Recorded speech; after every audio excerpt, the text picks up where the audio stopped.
আসসালামু আলাইকুম। আজকে আরেকটি ব্লগ নিয়ে হাজির হলাম। বর্দনগাছা রেল ব্রিজ, এটি হচ্ছে 28 নম্বর রেল ব্রিজ। আর আমাদের গ্রামের আরেকটি বৈশিষ্ট্য হচ্ছে অর্ধেক পাকা এবং অর্ধেক কাঁচা রাস্তা।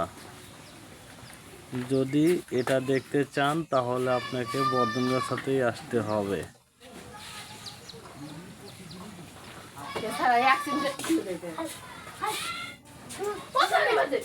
একটি গড়ান আছে, সেই গড়ান থেকে শুরু হয়েছে পাকা এবং ইট পাড়ার সোলিং রাস্তা।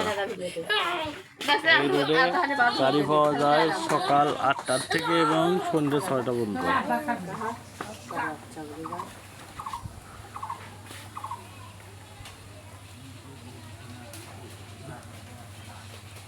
আর এটি হচ্ছে বর্দনগাছার আপনার ব্রিজের দিঘি বলে, গ্রাম অঞ্চলের ভাষায় এটাকে দাও বলে, কেউ পুষ্কুন্নি বলে, কেউ মাদাও বলে থাকে। বর্তমানে ধান কাটার পরে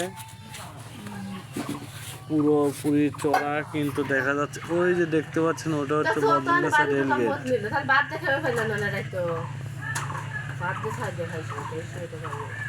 এই যে খরা দেখতে পাচ্ছেন, এখানে বর্ষায় মাছ মারা হয়। তবে ভিডিওটি যদি আপনি পেজ থেকে দেখে থাকেন তাহলে পেজটিকে ফলো দিয়ে সঙ্গেই থাকতে পারেন। যদি চ্যানেল থেকে আপনি আমার চ্যানেলে নতুন হয়ে থাকেন তাহলে চ্যানেলটিকে সাবস্ক্রাইব করে। তবে আমার কাছে মনে হয় আমাদের গ্রাম যতটা সুন্দর, এতটা সুন্দর আর কোনো গ্রাম নেই। মনোমুগ্ধকর যাত্রা। বর্ষা হলে আপনি নৌকার আনন্দ ভোগ করতে পারবেন। এবং কি এই যে রেল লাইন, এইটা হচ্ছে এখান থেকে পাকা রাস্তা শুরু হয়েছে আপনার হলো 4 কিলোমিটার। আর এখান থেকে এখন যে অংশটিকে আপনি দেখতে পাচ্ছেন এটি হচ্ছে অর্ধেক কাঁচা, মানে 1 কিলোমিটার কাঁচা রাস্তা। মোটামুটি কাঁচা হলেও কিন্তু অনেক সুন্দর রাস্তা।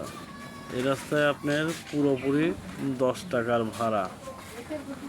আপনার বলা যায় এটি একটি 10 টাকার রোড, 10 টাকার রোড এটি। তবে রাস্তাটি আপনার পাকা হওয়ার জন্য সরকারের কাছে প্রস্তাব করা হয়েছিল, কিন্তু রেলওয়ে থেকে বাধা দেওয়ার কারণে রাস্তাটি এখনও পাকা করা হয়নি। এই যে এটি হচ্ছে নৌকা গ্যারেজ। আর এই যে এটা হচ্ছে হলো আমাদের বর্দনগাছা গ্যারেজ। আর এটা হচ্ছে আমাদের রেলগেট।